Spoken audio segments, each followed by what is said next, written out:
who could that be? I've got brownies in the oven I gotta check on. Can I help you, phony? Hey man, you got a package here. Okay, do you want to just go ahead and... Okay, I guess you could go ahead and do that. Let me... What a delivery guy this guy is. Nah, man.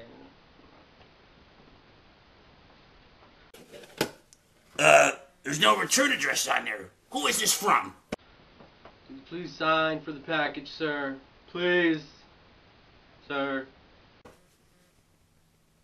Well, I really can't sign anything because you didn't give me a clipboard. You idiot. Go to your truck, go get the clipboard, bring it back up here, and I'll sign for it. Whatever. Bye. Telling you, what's this guy thinking? Alright, well, while he's gone, let's just go ahead and see what's inside of it here.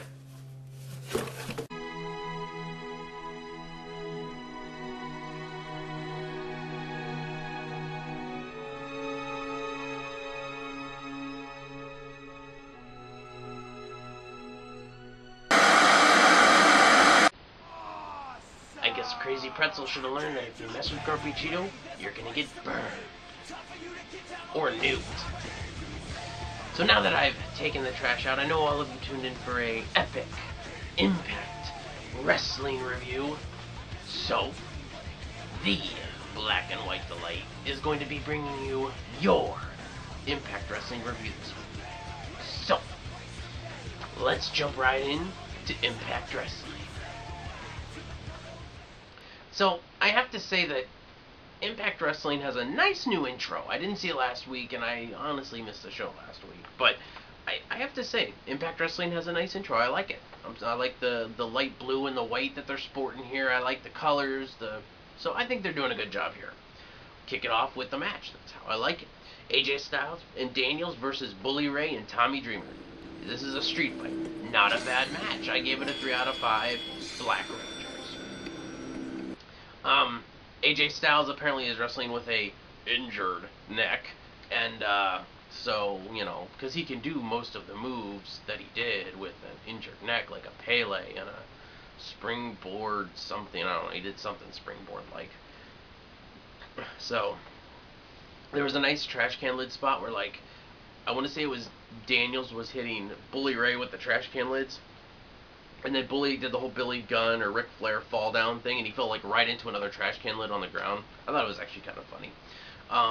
Bully hits a nice Uranagi slam on somebody. I don't even remember who it was, but he hit, man, that Uranagi slam looked like it hurt. Rock and Booker T need to take notes, because that Uranagi slam, that should be, honestly, that should be Bubba Ray's, like, finisher, to be honest. I mean, that was a nice Uranagi. In the end, it was, you know, Bully Ray and Tommy Dreamer, you know, hitting neck breakers on AJ to kind of sell the injured, you know, make him more injured, I guess, or something like that. They go for a, Tommy Dreamer and Bully Ray go for a tag team pile driver, you know, like the New Age Outlaws used to do. And instead, I think Daniels interfered and threw them out of the ring. And then AJ and Daniels hit a tag team pile driver and got the win. So, 3 out of 5 Black Rangers, not a bad match whatsoever to kick off the show. Next, we have an in-ring segment with the Scorpion sit-down with Disco Inferno.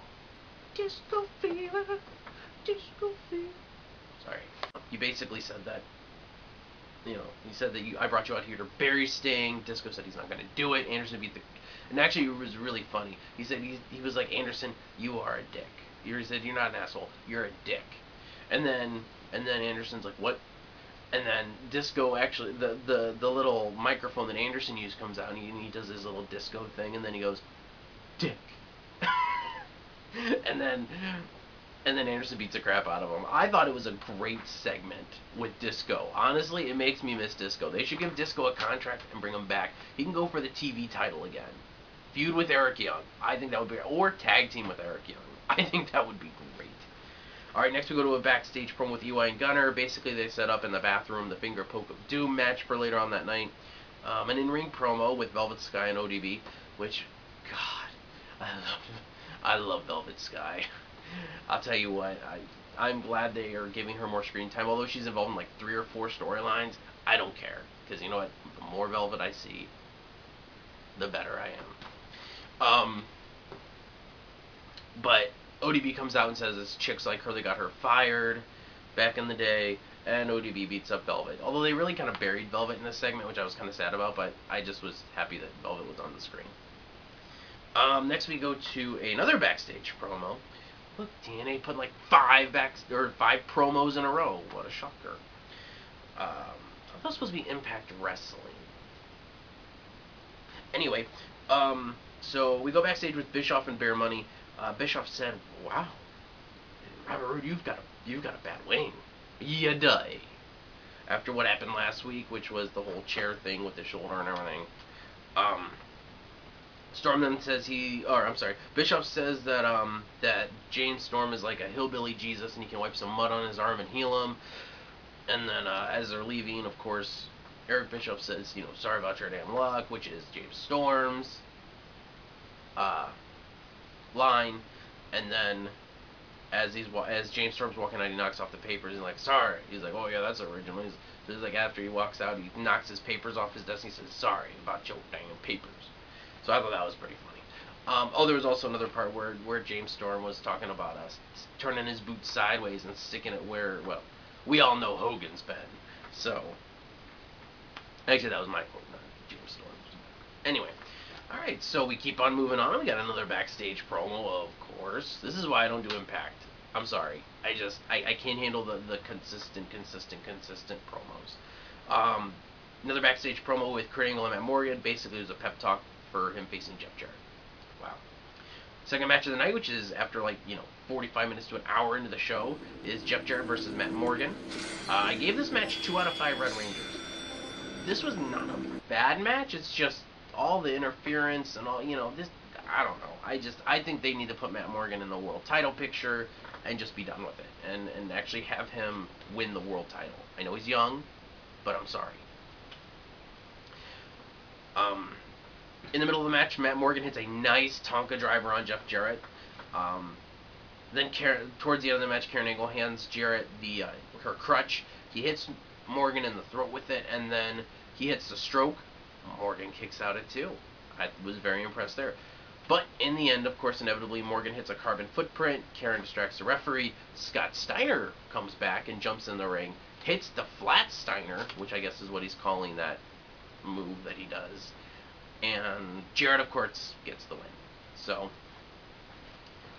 I thought it was an okay match. I mean, I kind of wish they would have put Morgan over more, but what are you going to do? They're focusing on Jarrett and Angle. Next is an in-ring promo, of course, with Hogan, Bischoff, and Foley. Bischoff says he loves the fans. Hogan says that the X Division doesn't matter anymore and that he won over the hearts of the executives when they met. Foley comes out and says all you managed to do was piss the network off because after Hogan left, the network was furious with Hogan, and they've given Foley power to do whatever, and it was basically a power struggle game where they say that Foley says he's going to go around the world and find the best X Division superstars, and then at Destination X they're going to have an Ultimate X match, and Bischoff says, well, that's a pay-per-view. That's not Impact. The network has nothing to do. And they say, yes, but the network promotes the pay-per-view. So, it's basically just a bureaucratic? I don't know how to say it. A bureaucracy power struggle is what I'm getting at. And that may not be grammatically correct, but I don't care at this point. After that, then Brian Kendrick comes out, and he actually cuts a great promo. He says, put me in the ring. It's my time. It's my destiny. Put me in the ring with Abyss. And so Hogan makes the match. Abyss versus Brian Kendrick for tonight for the X Division title. And actually, Brian Kendrick did a great job in this. Backstage is Winter giving Angelina Love a candlelit massage. Bing! Next, third match of the night, which is Winter versus Mickie James. I gave this match 2 out of 5 Pink Rangers. There was nothing notable in this match. It was a decent match, but I just think it needed more time. I think Winter's a decent wrestler in the ring. She just needs her more ring time to showcase that. I mean, she did a good job selling the move. She did a pretty good job with all the offense that she put in. So, afterward, Winter was bleeding out of her mouth or nose or something like that after the Mickie James DDT.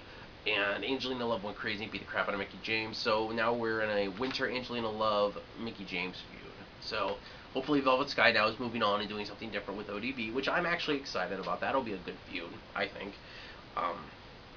So we'll see where that goes. Next we have a backstage promo where Abyss says he's going to eradicate the X Division, which I hope doesn't happen. And Kaz jumps him and takes his nail 2x4. Don't remember what its name is. It's got some name. Alright, next we go to the fourth match of the night, which is Abyss versus the Brian Kendrick. I gave this match 3 out of 5 Yellow Rangers. Decent match. These guys did really well for a super heavyweight versus a light heavyweight match. They worked really well in the ring. In the end, Abyss knocked Brian Kendrick was on the top turnbuckle to do some kind of top rope move. Abyss knocks him off. Abyss then hits a short arm, a black hole slam, which Kendrick sold pretty well, and Abyss won. I just thought it was a pretty great, straightforward title match. So, next we go to the fifth match of the night, which is, in my opinion, the match of the night. Eric Young versus Gunner. This is for the TV title. Of course, you know, they're sitting there talking. I hate it when they're talking in the ring, like about the finger poke of doom thing. It's like they should have just gone in there and done it, because so they can pretend like everyone in the, you know, they didn't see any of that backstage stuff. I gave this 2 out of 5 White Rangers, and the reason why I did this was because Gunner executes a perfect finger poke of doom. Eric Young, of course, executes the fall rather well, but when Gunner goes to make the pinfall, Eric Young small packages him and gets the 3. Eric Young's your new TV champion. Excellent. I really thought that the way they pulled this off was hilarious. Like, they did the finger poke of doom, and then, you know, Eric Young rolls him up and gets the 3. I just thought it was hilarious. I thought it was great. Not the match of the night, obviously, but it was a funny promo. Or a funny match. And Eric Young's a TV champ. I always thought Eric Young should have been the TV champ. Go to the sixth match of the night, which is the main event, and the official match of the night, which is Kurt Angle versus RVD. This was 4 out of 5 Green Rangers, a great match. These two guys really worked well together. In the middle of the match, RVD went to, Angle went to go for a angle slam. RVD reversed it into a nice DDT. Later on in the match, Kurt Angle locks in an ankle lock, and then RVD, of course, escapes after a little while. But RVD stayed in that ankle lock for a while. I mean, he tried to use the ropes, and he did a good job fighting off Kurt Angle and selling it well. In the end, though, Kurt Angle rolls out from a 5-star frog splash that RVD is going for, and then he hits an angle slam on RVD to get the clean win. I can't complain with it. A clean win in a big match. I honestly thought that there would be some kind of interference, double DQ. You know, someone would. Angle would get jumped, and it was just a clean, flat-out finish. And that surprised me. Honest and truly, that surprised me. What did I give the night as a whole? I give it 3 out of 5 Blue Rangers. It was a fairly decent night. I would have to say that I am, compared to what I've seen out of TNA in the past 2 years, or a year and a half more, I am impressed with tonight's show. So TNA, you've got a lot of work to do to make up to the fans what you've done to the product. But if you keep on this track and you keep improving, you gotta do less promos. I'm sorry, the backstage crap. There was like 5 backstage promos in a row. So you just gotta keep that to a minimum. Maybe 2 or 3, or maybe like 3 or 4 promos a night. But you had like 6 or 7, and I'm sorry, you don't need 6 or 7 backstage promos. But I can't complain too much about tonight. So it was a decent match. I didn't hate it. It wasn't awesome, but... So, anyway, I just would like to send out my condolences to the friends and family of Crazy Pretzel, if he has any friends. Just because, well, he's gone. So, anyway, I will be back for my SmackDown review next, so keep an eye out for that. And I'm Grumpy Cheeto, and I am getting text.